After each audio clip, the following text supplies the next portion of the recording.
Outlaw Sports is brought to you by Molson Canadian, made from Canada, and Rocky Mountain Barbecue, Alberta barbecue cuisine at its best. Hi everybody, welcome to the show. Mike Lonsborough along with Grant Pollock. We want to talk a little bit, Grant, about the early surprises in the NHL right now. Chicago off to the fastest start in history at 6-0, but the team that's really surprising me right now, and I pick them every year, is the San Jose Sharks. They're at 5-0 right now. Last night they played Vancouver and they manhandled them.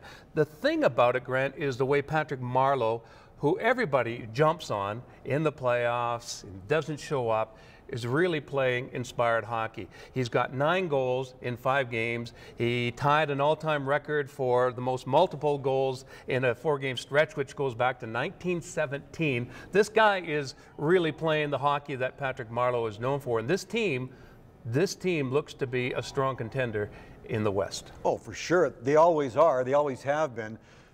It's too bad with the Sharks, though. We don't truly address this team and evaluate till the playoffs, though, Mike, because we've seen them have success in the regular season before, but they are impressive right now. When they played the Flames in the first game of the season, Joe Thornton and Patrick Marleau looked so good.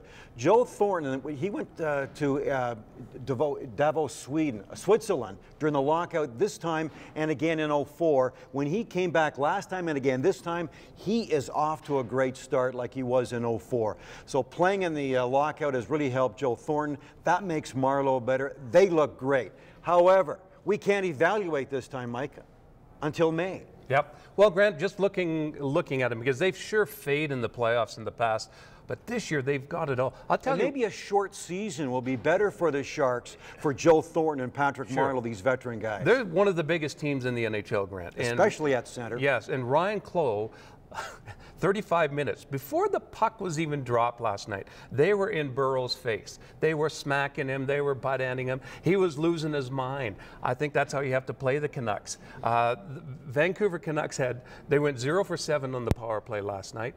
The Sharks power play with all those names, and Pavelski and Boyle on the point, boy, I don't know where they're weak. They got average goaltending, I've always thought. But I've said this before about the San Jose Sharks. I'm marveling at what they do right now, and Patrick Marleau is liked by everybody. You want to see him have success. 9 goals in what, 5 games? That is phenomenal.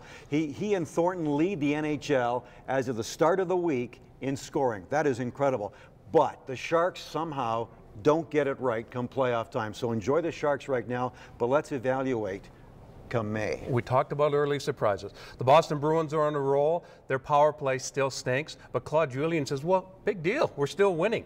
Last year, the LA Kings, I believe they won the Stanley Cup with a 12% efficiency on the power play. The Bruins the year before, 11%. So you don't necessarily, it's nice to have, it's not but the you one don't thing necessarily need it. Yes. That's right. Yeah. If you have other things in play, good defense, great goaltending, if you have that, you don't necessarily need a good power play. If you're winning face-offs and all that kind of stuff, it makes it better. The one team I want to talk about, when I had to forecast what was coming up this season, I didn't forget about the Chicago Blackhawks, but I kind of didn't give them the respect I probably should have.